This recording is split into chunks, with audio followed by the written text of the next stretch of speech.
Olá pessoal, vamos agora trabalhar com o texto número 5, acompanhe por favor, 5 não, perdão, número 4, acompanhe por favor a leitura. Aí está a tela do texto, só lembrando, esse texto de onde ele foi extraído, aqui, IPEA, do site do governo, 2012 é o ano, ok? E nós temos aí a continuação do texto anterior, que diz assim: o dinamismo da indústria ao longo do ano, particularmente no setor de veículos automotores, metalurgia e produtos minerais, assegurou o crescimento real da receita do Imposto sobre Produtos Industrializados, IPI, em 14%. Contaram também como fatores impulsionadores da receita as ações administrativas desenvolvidas pela Receita Federal e pela Procuradoria da Fazenda no trabalho de recuperação de débitos atrasados. Houve também mudanças na legislação tributária. Contribuiu ainda para o aumento da arrecadação o recebimento de concessões para exploração de petróleo e gás natural e serviços de telefonia móvel celular, a receita de dividendos da União e a receita de cota-parte de compensações financeiras, em decorrência da elevada cotação do preço do petróleo no mercado internacional em parte deste ano. Muito bem, esse é o fragmento de texto. Para esse fragmento de texto, é apresentada a seguinte questão. Assinale a opção que apresenta erro gramatical inserido na transcrição do fragmento acima. Então, veja só, nós temos um fragmento e nós temos aqui da letra A à letra E, possibilidades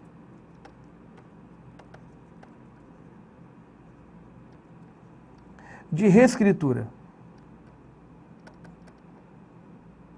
Ora, a reescritura leva em consideração dois fatores. Primeiro, a manutenção dos sentidos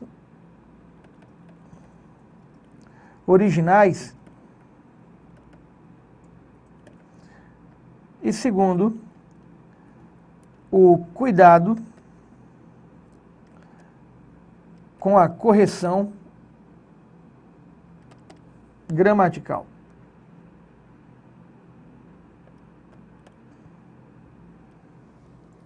Beleza?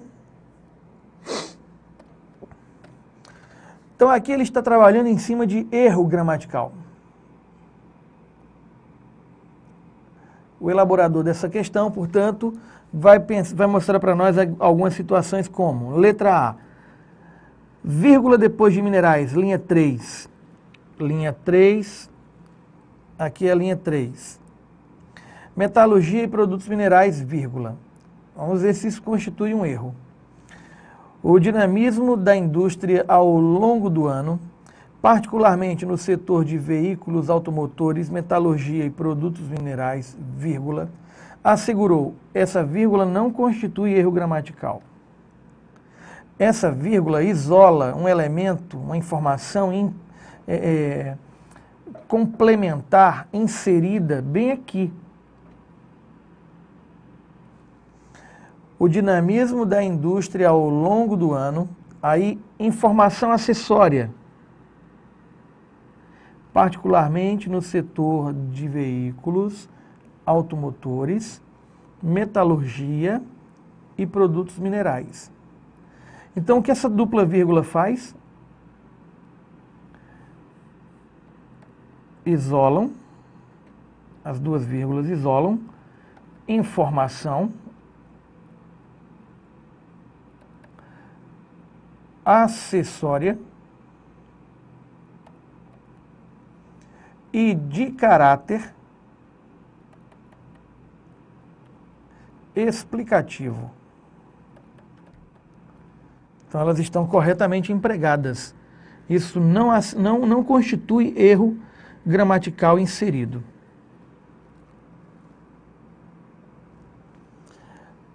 Dispensada a letra A. Letra B.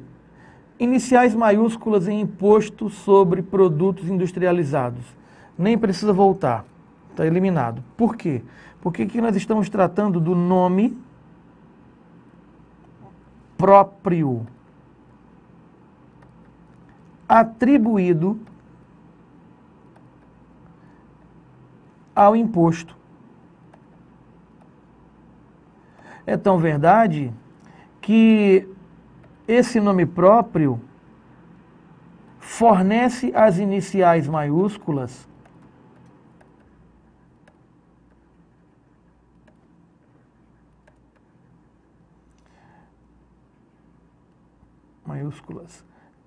para a formação da sigla.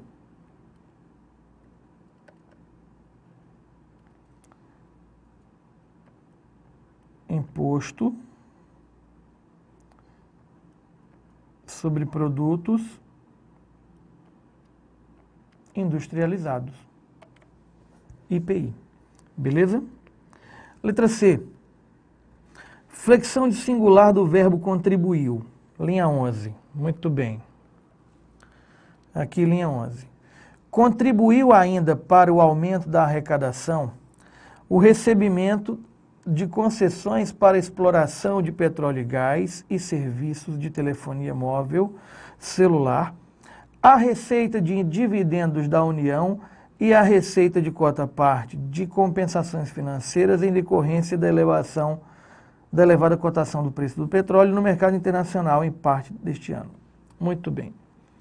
Nós temos um sujeito composto.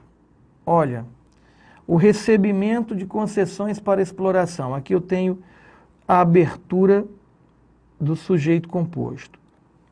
Aqui eu tenho o primeiro núcleo. Recebimento de concessões para exploração de petróleo e gás natural e serviços de telefonia móvel. Agora eu tenho o segundo elemento, a receita. Segundo núcleo do sujeito composto, a receita de dividendos da União. E terceiro núcleo do sujeito, a receita de cota-parte de compensação financeiras em decorrência da elevada cotação do preço do petróleo no mercado internacional em parte deste ano, fecha o sujeito composto. Então, entre parênteses, o que nós temos? Um sujeito composto, deslocado. O que diz a regra de concordância verbal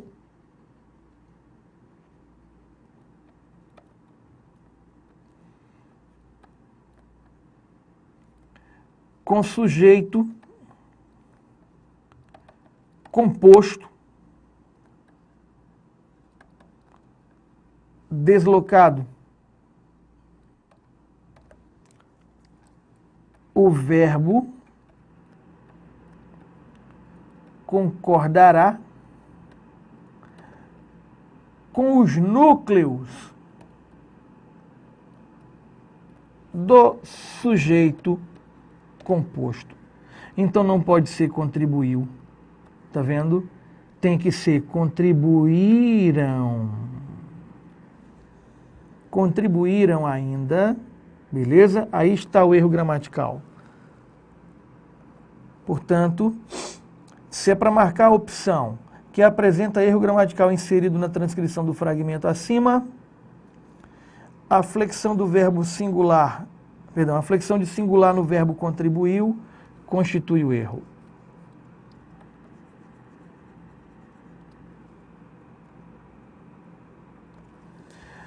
Na letra D, preposição em, linha 5, antes de 14%. Veja só. Linha 5. Assegurou o crescimento real da receita de imposto sobre produto industrializado em 14%. Observe que a preposição em é um elemento que garante o elo semântico, lógico, entre a expressão numérica e a informação anterior.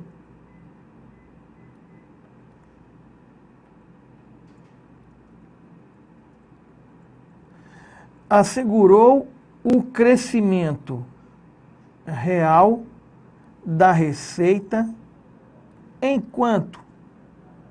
Em tantos por cento. Beleza? Então não tem erro nenhum nessa constituição. Confirmada a eliminação da letra D e a letra E, repetição da conjunção I na enumeração das linhas 13 e 14. Olha a linha 13 e 14, vamos lá. Linha 13, aqui está ela, conjunção I. Aqui. Certo? Aqui. 13 e 14. Vamos analisar. Recebimento de concessões para exploração de petróleo e gás. Veja que esse I liga esses dois elementos. Petróleo e gás natural. E serviços, esse I agora liga este elemento para exploração, recebimento, para exploração de petróleo e gás. Ó, vamos marcar aqui com outra cor.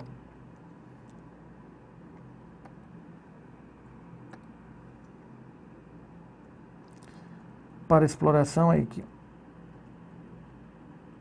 De petróleo e gás natural e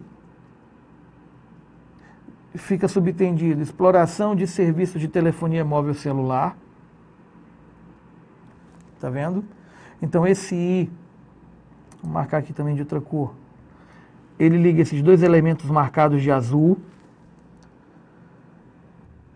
Para finalizar, a Receita Federal de Dividendos da União e muito bem, vamos marcar com outra cor também, este outro I. Olha só. Este I liga esta ideia, que representa um sujeito,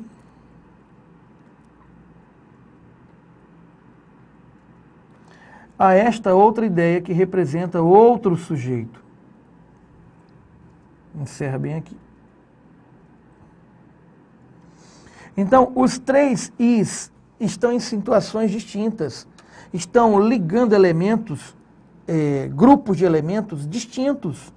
Portanto, dizer que a repetição da conjunção I na enumeração das linhas 13 e 14 constitui erro gramatical, não constitui. Beleza? Ela aconteceu de várias maneiras, ligando grupos de elementos distintos na composição da enumeração das ideias. Não é erro gramatical. Confirmada a resposta na letra C. Beleza? Vamos analisar agora mais um texto. O texto de número 5, adaptado da revista Veja. Vamos acrescentar aquele cabedal de fontes. A revista Veja, agora com um detalhe. A revista Carta Capital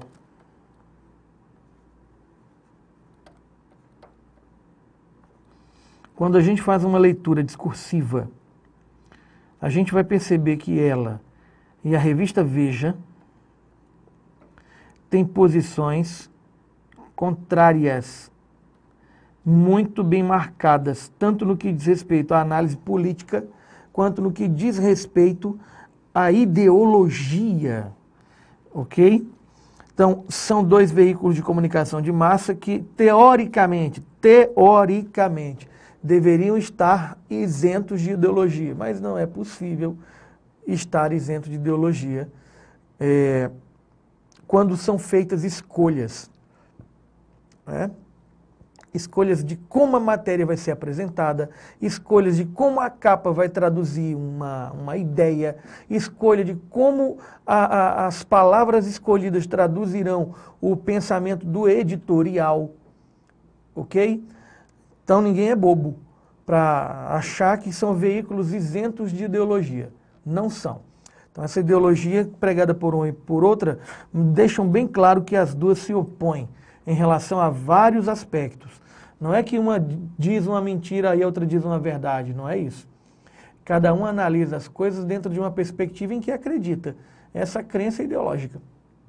Ok? Então vamos aqui ao texto. A oferta total de crédito na economia brasileira dobrou nos últimos 8 anos. A queda da inflação, a diminuição da taxa básica de juros e também a criação de novas modalidades de financiamento, como o consignado, contribuíram para o aumento da disponibilidade de crédito. Isso foi decisivo para o crescimento do consumo e tem sido um dos principais dínamos do PIB. Mas começam a ficar evidentes os sinais de fadiga nessa expansão econômica baseada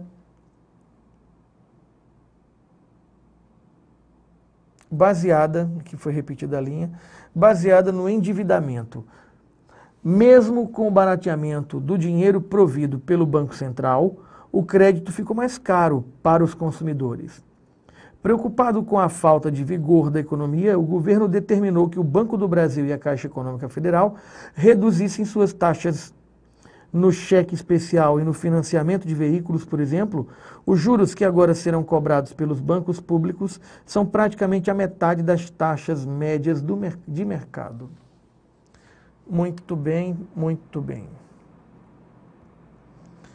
Assinale a opção que fornece continuidade gramaticalmente correta e coerente para a argumentação do texto. Vamos aqui abrir uma nova tela. Veja só.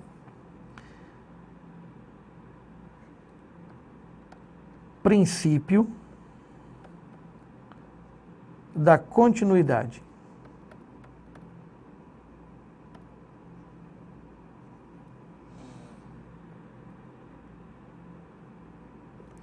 Pessoal, o princípio da continuidade é um princípio de coesão e coerência.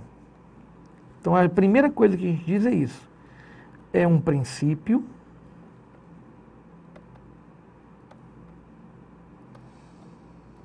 de coesão e coerência. Portanto,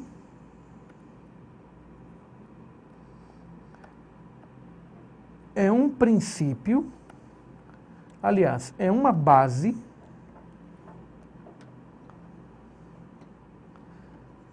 da textualidade.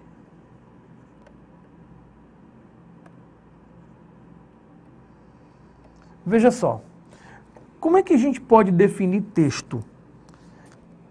Texto é uma coisa cuja definição é ampla, mas a gente poderia pensar no texto como um elo. O elo que estabelece o vínculo entre quem? Entre o autor e o leitor. Né? Então, se eu tenho de um lado o autor, de outro lado o leitor, e entre eles o texto, no momento em que o leitor percebe o texto como tal, e no momento em que o autor escreve, ele, ao escrever, atribui a função àquilo que escreveu de texto, eu tenho o texto funcionando como uma espécie de mecanismo de ligação entre os dois interlocutores. Alguém poderia pensar, mas tudo que se escreve não é um texto? Aí que está. Não. Aquilo que se escreve só é um texto a partir do momento que eu domino a textualidade. E, ao dominar a textualidade, eu transformo aquele material com o qual eu estou produzindo, estou escrevendo no papel, se transforme no final, ao colocar o meu ponto final, em um texto. Então vamos pensar. Eu vou escrever aqui o autor. Aqui está o autor. Eu quero escrever um texto. Beleza. Então eu vou lidar com palavras, frases, períodos, parágrafos. Eu vou lidar com pontuação. Eu vou lidar com informações.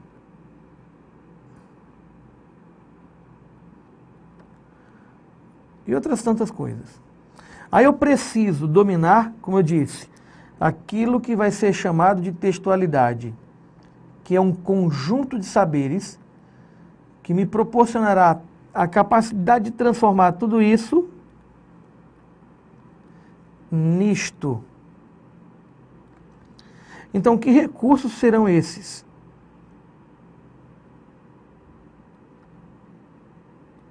Que recursos serão esses? Veja só. Eu preciso dominar a coesão para garantir a ligação de todos esses elementos. Eu preciso dominar a coerência para que essa ligação permita que esses elementos tenham sentido. Eu preciso dominar a clareza para que eu me faça compreender através do que digo. Eu preciso dominar a concisão para que eu seja objetivo, vá direto ao assunto, sem dificultar o entendimento do texto, portanto, concisão como manutenção de clareza. Eu preciso dominar a correção para que eu combine adequadamente as palavras, utilize adequadamente a pontuação, os recursos gramaticais, a fim de que o texto seja inteligível. Eu preciso trabalhar com as informações de maneira adequada. Então, eu tenho que ter informatividade para que aquilo que eu vou dizer tenha importância para quem vai ler. O domínio gramatical ou correção, eu posso também chamar de gramaticalidade.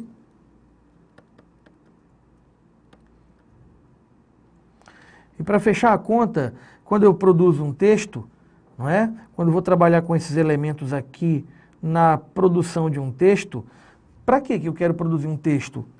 Com que intenção? Então, eu tenho aqui também a intencionalidade.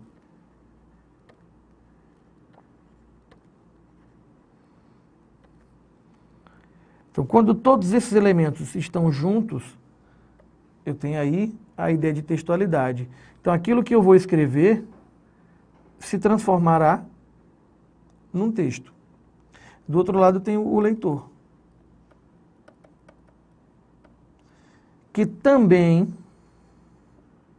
olha só, eu não vou repetir tudo, mas também ele vai trabalhar com a percepção de palavras, com a percepção de frases, períodos, parágrafos, a pontuação, informações.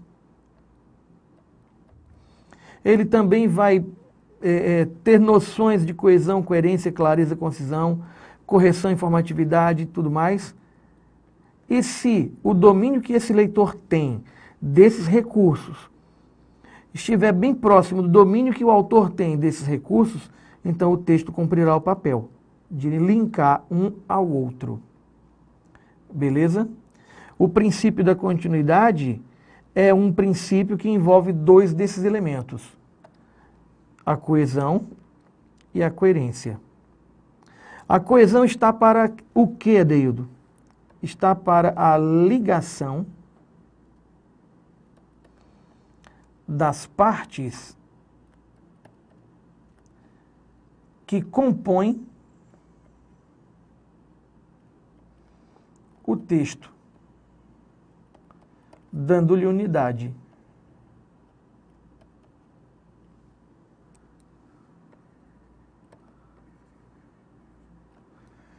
E a coerência está para a criação e manutenção dos sentidos do texto.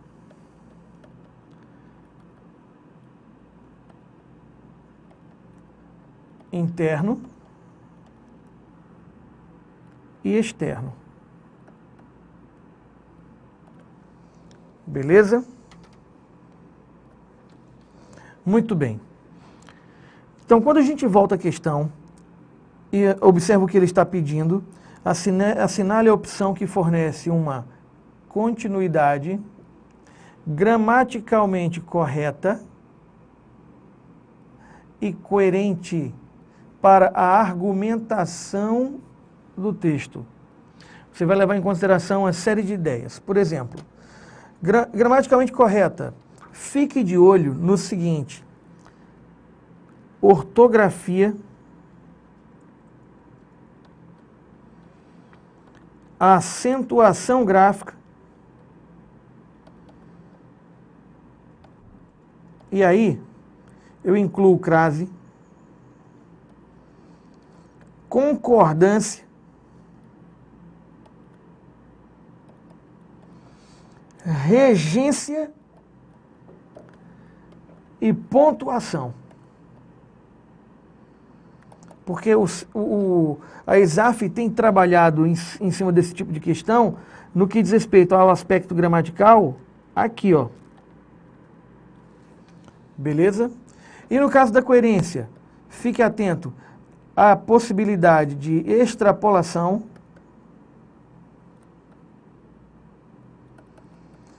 redução do raciocínio,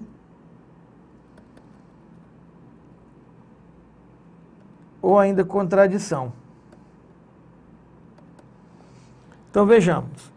Ao ler a letra A, ou seja, para que serve, Adeildo? Serve para abrir uma explicação, que também essa explicação pode ser uma correção, vai depender do contexto. Ou seja, esses bancos passaram a pagar menos pelo dinheiro que captam no mercado, aumentando as possibilidades de concessão de empréstimos. Olha aqui um erro grande, ó. Concessão. Como se escreve concessão? É assim? Não. Temos um erro ortográfico. Então, veja só. Concessão. O ato de conceder.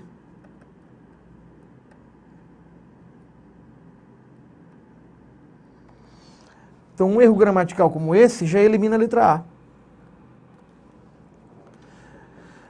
Essa e outras medidas teriam a finalidade de aquecer de novo a economia por meio do estímulo ao consumo e o impulso para os investimentos. Vamos guardar a letra B na geladeira. Mas essas medidas foram eclipsadas pelo aumento dos spreads bancários, como é chamada a diferença entre o juro que o banco paga e o juro que cobra. Não há erro gramatical a princípio. Provisões para cobrir essa inadimplência e o peso da tributação responde por mais... Olha, tem um erro. Eu tenho um sujeito composto. Provisões é o primeiro núcleo. Para cobrir essa inadimplência. E o peso da tributação é o segundo elemento do sujeito composto. O que acontece? Responde, não pode ser responde, tem que ser respondem. Por mais da metade do custo do dinheiro que os bancos repassam aos consumidores.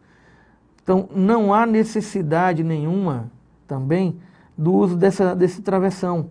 O ideal aqui seria colocar uma simples vírgula. Para que, Adeildo? Para abrir uma oração subordinada,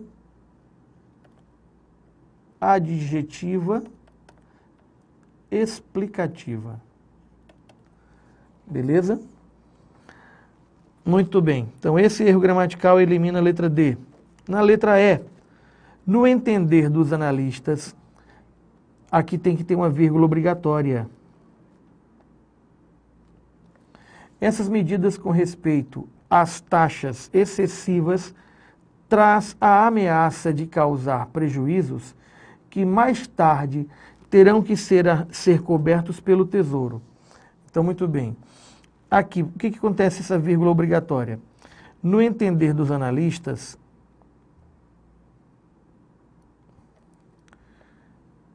é um adjunto adverbial de conformidade formado por mais de 3 palavras. E como ele veio deslocado, o que isso significa? Vírgulas obrigatórias.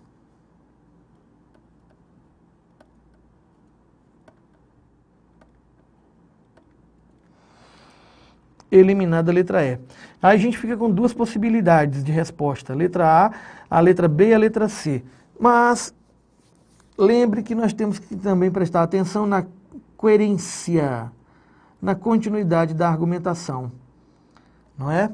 E quando a gente analisa o texto, sobretudo dessa parte aqui, da linha 10 em diante, veja, mesmo com o barateamento do dinheiro provido pelo Banco Central, o crédito ficou mais caro para os consumidores.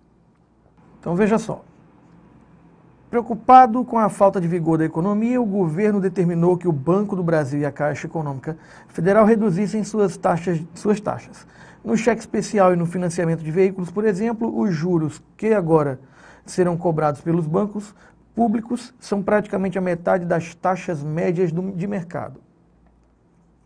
Bem, aqui termina. Então, quando eu venho para a letra C, mas é um marcador de oposição. Essas medidas foram eclipsadas pelo aumento dos spreads bancários, como é chamada a diferença entre o juro que o banco paga e o que cobra. Ora, em nenhum momento se falou no texto ou se fez referência a spreads. Se eu marcar a letra C, nitidamente eu vou cometer um erro de extrapolação.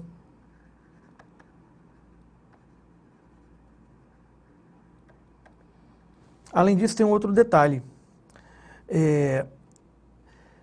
Quando eu coloco essa construção textual da letra C, após a palavrinha aqui, olha, spreads bancários, como é chamada a diferença? Tudo bem, mesmo que a gente entendesse isso como algo aceitável, mas gramaticalmente é um erro. Porque esse como é chamada a diferença entre o juro que o banco paga e o juro que cobra é uma expressão de caráter explicativo. Esse como tem que ser antecedido obrigatoriamente de vírgula. Então eu tenho tanto uma informação que extrapola quanto um erro gramatical, eliminando a letra C. Olha a nossa resposta. B de bola. Nessa questão 7ª, a ISAF mostra a sua força na prova de português. Cobrar do candidato noções de continuidade de argumentação, noções de continuidade analisando aspectos gramaticais e aspectos associados à coerência da argumentação, não é uma coisa comum para o estudante de língua portuguesa. Aqui a gente está trabalhando com a perspectiva discursiva em mais alto grau. Então, há dois fatores. Primeiro, você tem que conhecer o assunto que o texto trata, a fim de recuperar no reconhecimento do tema o que está de acordo e o que não está de acordo com a análise proposta pela banca. E segundo, a noção gramatical aqui cobrada envolve, como eu falei, ortografia, acentuação gráfica e crase, concordância, regência e pontuação no mais alto grau. Então essas percepções aqui, na minha opinião, elas deveriam ser cobradas em todas as provas de língua portuguesa, em todos os níveis, de médio para cima. Porque é assim que a gente quer que o falante de língua portuguesa, que o usuário da língua portuguesa, reconheça a língua portuguesa como uma ferramenta capaz de lhe dar a percepção, de ler, compreender, interpretar, perceber erros, ok? Reconhecer possibilidades de acerto, continuidades. Agora, isso tudo é ferramenta, eu preciso de um outro lado da informação. Essa prova é uma prova feita para uma área fiscal. Se pressupõe que quem vai fazer um concurso desse domine os conhecimentos relacionados aos textos e as temáticas que os textos apresentam. Beleza? Então paramos aí nesse ponto. Próxima aula daremos continuidade às nossas análises. Aquele abraço e até breve.